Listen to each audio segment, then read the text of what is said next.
नमस्कार दोस्तों, यह कक्षा 11 का अर्धवार्षिक परीक्षा है भौतिक विज्ञान का। इसमें खंड अ में बहुविकल्पी प्रश्न है, यानी कि जो ऑप्टिकल टाइप क्वेश्चन होता है इसको ओमआर शीट में भरना होता है। देखिए, इसमें पहला दिया है कि वर्षा की बूंद का द्रव्यमान होता है 10 के पावर -6 kg, 10 के पावर -5 kg, 10 के पावर 23 kg और डी वाला दिया है कि 10 के घाते 55 kg। तो इसका आंसर क्या हो जाएगा? 10 घाते 5 kg। इसका आंसर बी हो जाएगा। अगला है कि बल का मात्रक होता है kg मीटर प्रति second square, newton metre, kg metre, इनमें से कोई नहीं। तो इसका क्या हो जाएगा? kg मीटर प्रति सेकंड स्क्वायर, यानी इसका अ उत्तर हो जाएगा। तीसरा है जड़त्वीय निर्देश तंत्र में कण पर आरोपित बल का मान शून्य हो तो कण का त्वरण होगा बल से अधिक, बल से कम, एकांक और शून्य। तो क्या हो जाएगा? इसका आंसर डी हो जाएगा, यानी कि शून्य। 5 नंबर दिया है कि यदि mod A into B equal to A B है तो ए व बी के बीच का कोण का मान कितना होगा? इसमें कोण का मान कितना होगा? 180 डिग्री। इसका आंसर डी हो जाएगा। और छठवा दिया है कि एक सदिश पी इक्वल टू 3 के पावर कैफ है वो, तथा दूसरा सदिश Q equal to 2g Kaif है। सदिश गुणनफल p इंटू क्यू होगा 6i कैफ -6i कैफ शून्य 6j कैफ। तो इसका आंसर क्या हो जाएगा? शून्य। इसका आंसर सी हो जाएगा, शून्य। 7वां दिया है कि प्रक्षेप्य की अधिकतम ऊंचाई के लिए आवश्यक थीटा का मान होगा 90 डिग्री, 60 डिग्री, 30 डिग्री, 180 डिग्री। तो इसका कितना हो जाएगा? आंसर ए हो जाएगा, यानी कि 90 डिग्री। और दोस्तों अगला क्वेश्चन दिया है 8 नंबर कि एक प्रक्षेप्य का प्रारंभिक वेग u इक्वल टू ब्रैकेट में 3i cap plus 4j cap metre प्रति सेकेंड है, तो महत्तम ऊंचाई पर इसका वेग कितना होगा?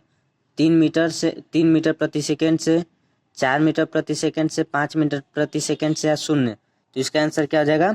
डी हो जाएगा। और 9 नंबर क्वेश्चन दिया है कि यदि किसी वृत्तीय पथ पर कण के नियत कोणीय वेग के लिए पथ की त्रिज्या दोगुनी कर दी जाए तो रेखीय वेग होगा 2 गुना, 3 गुना, अपरिवर्तित या शून्य। तो इसका रेखीय वेग क्या हो जाएगा? 2 गुना। इसका आंसर क्या हो जाएगा? अ हो जाएगा, यानी कि 1। 10 दिया है कि यदि घर्षण कोण cos -1 और 4/5 हो तो स्थैतिक घर्षण गुणांक का मान क्या होगा? 3/5 है, 2/3, 3/4 और 4/5। तो इसका आंसर क्या हो जाएगा? 3/4। और 11 नंबर दिया है किसी कण को 5i cap plus 2j cap plus 3k cap Newton के बल द्वारा 2i cap plus 3j cap plus 5k cap दूरी तक विस्थापित किया जाता है तो किया गया कार्य होगा 31 जूल, 20 जूल, 60 जूल, 62 जूल। तो इसका आंसर क्या हो जाएगा? 62 जूल, यानी कि डी इसका उत्तर हो जाएगा। और 12 नंबर दोस्तों दिया है कि एक बंदूक की अधिकतम सीमा 4000 मीटर है। एक बंदूक की अधिकतम सीमा 4000 मीटर है तो गोली का वेग है। और हिंट में दोस्तों जी का मान जो दे दिया है 10 मीटर प्रति सेकेंड स्क्वायर दे दिया है। और अ में ऑप्शन दिया है कि 200 मीटर प्रति सेकेंड से, 196 मीटर प्रति सेकेंड से, 100 मीटर प्रति सेकेंड से, 150 मीटर प्रति सेकेंड से। तो इसका आंसर क्या हो जाएगा? बी 196 मीटर प्रति सेकेंड से। दोस्तों वीडियो को लाइक और चैनल को सब्सक्राइब कर दीजिएगा। और 13 नंबर क्या दिया है कि परिवर्तित वृत्तीय गति में गतिशील कण के लिए स्पर्श रेखीय त्वरण 80 इक्वल टू 2 मीटर प्रति सेकेंड स्क्वायर तथा त्रिज्या त्वरण AR इक्वल टू 3 मीटर प्रति सेकेंड स्क्वायर हो तो कण का परिमाण त्वरण होगा। इसका आंसर बी हो जाएगा। अगला दोस्तों 14 नंबर दिया है कि 746 वाट तुल्य है 1 किलोवाट के बराबर है, 1 मेगावाट के बराबर है कि 1 अश्वशक्ति के बराबर है कि 10 अश्वशक्ति के। तो 746 वाट किसके बराबर है? 1 अश्वशक्ति के बराबर है। इसका आंसर सी हो जाएगा। और 15 नंबर दिया है कि एक कण x अक्ष के अनुदिश x इक्वल टू 0 से x इक्वल टू 5 मीटर तक परिवर्तित बल F is equal to 7 - 2x plus 2x square newton के अंतर्गत चलता है। इस प्रक्रम में किया गया कार्य है। ऑप्शन में दिया है कि 70 जूल, फिर बी ऑप्शन दिया है 270 जूल, सी ऑप्शन दिया है 35 जूल और डी ऑप्शन दिया है 135 जूल। तो इसका आंसर क्या हो जाएगा? 135 जूल। इसका आंसर डी हो जाएगा। और अगला 16 दिया है कि दो द्रव्यमान यम एवं यम, फिर ब्रैकेट में दिया है कि एम और इसको लगा दिया है ऐसे, और फिर लिखा है स्मॉल एम को संलायित करने पर द्रव्यमान केंद्र स्थित होगा एम की ओर, स्मॉल एम की ओर, कैपिटल एम की ओर, एम व एम के मध्य इनमें से कोई नहीं। तो इसका आंसर क्या हो जाएगा? बी, कैपिटल एम की ओर। 17 दिया है कि द्रव्यमान एम व त्रिज्या आर के पतले गोलीय कोश का व्यास के परितः जड़त्व आघूर्ण है M R square 1/2 M R square 2/5 M R square 2/3 M R square. तो इसका आंसर क्या हो जाएगा? D, 2/3 M R square. और आगे देखते हैं दोस्तों, 18 नंबर दिया है कि यदि पृथ्वी व सूर्य के बीच की दूरी वर्तमान दूरी के आधी हो तो एक वर्ष में दिनों की संख्या होगी। दोस्तों दिया है कि यदि पृथ्वी और सूर्य के बीच की दूरी वर्तमान दूरी की आधी हो, और तो लिखा है कि दूरी की आधी हो तो एक वर्ष में दिनों की संख्या 64.5, 129, 182.5, 730। तो इसका आंसर क्या हो जाएगा? बी, 129। और 19वां दिया है कि पृथ्वी की त्रिज्या 6400 किमी तथा पृथ्वी तल पर गुरुत्व त्वरण 10 मीटर प्रति सेकेंड स्क्वायर हो तो एच का मान होगा। दोस्तों इसमें एच का मान पूछ रहा है। तो 3200 किमी दिया है ए में, बी में दिया है 6400 किमी, और सी में दिया है 9600 किमी, और इसमें दिया है 128,000 किमी। तो इसका आंसर क्या हो जाएगा? बी, 6400 किमी। और 20 नंबर दोस्तों दिया है कि किसी पिंड को पृथ्वी से पलायन कराने के लिए किस कोण से प्रक्षेपित करना चाहिए? 45 डिग्री, ये भी 45 डिग्री से दिया है। और लिख इसका दोस्तों ऐसे का मतलब हो गया कि जो यहाँ पे कुछ रहेगा वो 45 डिग्री से बड़ा होगा, या ये होगा जो 45 डिग्री उससे बड़ा होगा, कोई भी कोण। तो इसका आंसर क्या हो जाएगा? 45 डिग्री। और खंड ब में वर्णनात्मक प्रश्न दिया है, और पहला में दिया है कि एक वस्तु की निश्चित दिशा में एक निश्चित वेग से गतिशील है। एक वस्तु एक निश्चित दिशा में एक निश्चित वेग से गतिशील है, इसका त्वरण कितना होगा? इस गति का समय वेग ग्राफ से बनाइए। इसका ग्राफ बना लेना है, और इसका त्वरण कितना हो जाएगा? तो इसका त्वरण 0 हो जाएगा, क्योंकि निश्चित वेग भी है, निश्चित दिशा है, इसके लिए इसके वजह से इसका त्वरण कितना हो जाएगा? 0 हो जाएगा। और ख में दिया है कि सदिश आई कैप प्लस जे कैप का परिमाण ज्ञात करना है। और ग में दिया है कि एक वृत्तीय पथ पर गतिमान कर्ण की त्रिज्या तथा कोणीय वेग को 2 गुना कर दे तो कर्ण के रेखीय वेग पर क्या प्रभाव पड़ेगा? तो इसका आपको आंसर लिखना है। और घ में दिया कि स्थैतिक घर्षण गुणांक तथा घर्षण कोण के बीच क्या संबंध है।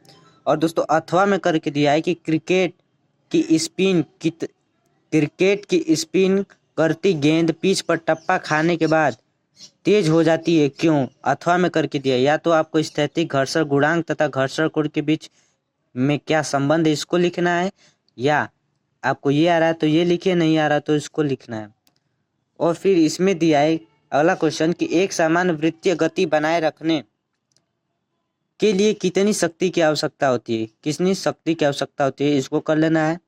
और च में लिखा है एम द्रव्यमान तथा एल लंबाई की एक पतली छड़ के लिए जड़त्व आघूर्ण का सूत्र लिखे। दोस्तों जड़त्व आघूर्ण का सूत्र लिखना है, और बिंदु इसमें क्वेश्चन कुछ पूछा है, पहला करके देखिए। इसके मध्य बिंदु से जाने वाली तथा इसकी लंबाई के लंबवत अक्ष के परितः, और दूसरा बिंदु दिया है कि इसके एक सिरे से जाने वाली तथा छड़ के लंबवत अक्ष के परितः, इसको आपको लिखना है। और 6 नंबर क्वेश्चन दिया है, यानी कि अगला क्वेश्चन दिया है कि जब हम पृथ्वी की सतह से ऊपर जाते हैं तो गुरुत्वीय त्वरण का मान बदलता रहता है, इसका आवश्यक सूत्र दीजिए। यानी कि जो इसका सूत्र है उसको सूत्र को लिखना है। या अथवा में करके दिया है कि किसी उपग्रह को ग्रह के परितः घूमने के लिए आवश्यक अभिकेंद्र बल कहाँ से प्राप्त होते हैं, इसको आंसर लिखना है। और अगला क्वेश्चन 2 दिया है, 2 का क दिया है, यानी 2 का पहला दिया है कि दो सदिश ए व बी के योग और अंतर परिमाण के में बराबर हैं, अर्थात mod A plus B is equal to mod A minus B. तो सिद्ध कीजिए कि सदिश ए और बी परस्पर लंबवत है, इसको करना है। और ख नंबर में क्या दिया है कि यदि सदिश ए इज इक्वल टू 3 यानी कि 3 I cap plus 4 J cap, फिर कामा देके दिया है कि B is equal to 3 I cap minus 4 J cap हो तो A इंटू बी का परिमाण व दिशा ज्ञात कीजिए, और सेकंड में दिया कि A इंटू बी का मान निकालिए। परिमाण और दिशा पहले में बताना है और दूसरे में मान बताना है। और ग में दोस्तों दिया है कि क्षैतिज से 30 डिग्री पर झुके आनत तल पर एक पिंड नीचे की ओर खिसक रहा है। यदि पिंड तथा तल के खिसक रहा है तो पिंड तथा तल के मध्य गतिक घर्षण गुणांक करनी में 3/4 हो तो पिंड के खिसकने का त्वरण ज्ञात कीजिए। और जी के हिंट में आपको दोस्तों जी का मान वैसे तो 9.8 मीटर प्रति सेकंड स्क्वायर होता है, वैसे आपको यहाँ पे जी का मान 10 मीटर प्रति सेकंड स्क्वायर रखने के लिए बोला है। और घ में दिया है कि एक समान परिमाण वाले न्यूटन के दो बल किसी वस्तु पर थीटा कोण पर लगते हैं।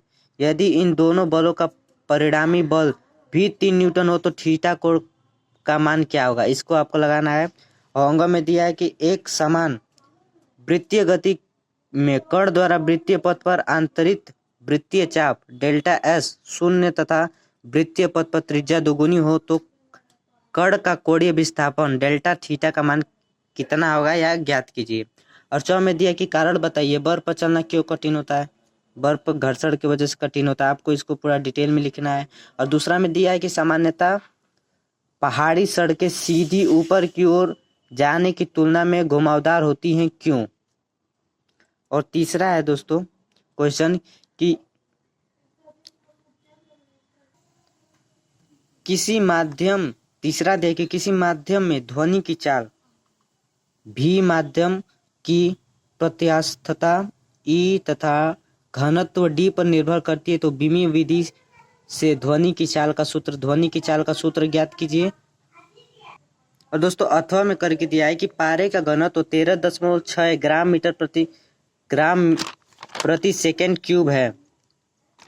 यदि द्रव्यमान तथा लंबाई MKS पद्धति में नापी जाए तो इस पद्धति में पारे का घनत्व कितना होगा, इसको लिखना है। और 4 में दिया कि एक पत्थर पृथ्वी तल से क्षैतिज से 30 डिग्री कोण पर 49 मीटर प्रति सेकंड के वेग से फेंका जाता है तो इसका उड्डयन का तथा क्षैतिज परास ज्ञात कीजिए। अथवा में करके दिया, या तो आपको यहाँ से यहाँ तक क्वेश्चन को करना है, या अथवा में करके दिया है कि चंद्रमा 3.85 × 10⁵ किमी त्रिज्या की वृत्तीय कक्षा में पृथ्वी की परिक्रमा करता है। यदि परिक्रमण काल 2.36 × 10⁻6 सेकेंड हो तो अभिकेंद्र त्वरण की गणना कीजिए।